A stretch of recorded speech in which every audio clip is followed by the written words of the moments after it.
This is the Lone Crater YouTube. We hope this video helps. You begin by confirming drivers and basic permissions so the fix applies cleanly.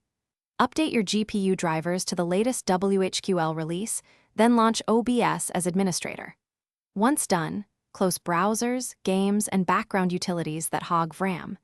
Make sure you note OBS version and current encoder choice, NVENC or X264, because later steps depend on that decision. This immediate setup prevents conflicts and gives you a safe starting point to change GPU-specific settings without interruptions.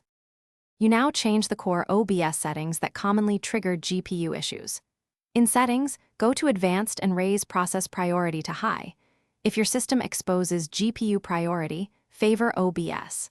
Then open Output, set output mode to Advanced, and choose your encoder, lower bitrate slightly if stuttering persists. Make sure hardware-accelerated decoding is enabled, and for multi-GPU systems, force OBS to use a single GPU or the GPU attached to your display. These targeted tweaks reduce contention and stabilize encoding. You finish by validating changes and knowing how to recover if things go wrong. Restart the PC, run a short recording or stream test, and watch OBS, GPU, and CPU utilization.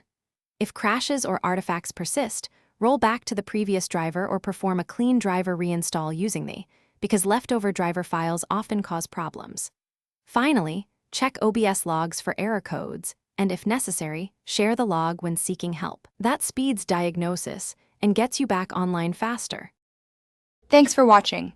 Consider subscribing if we helped you.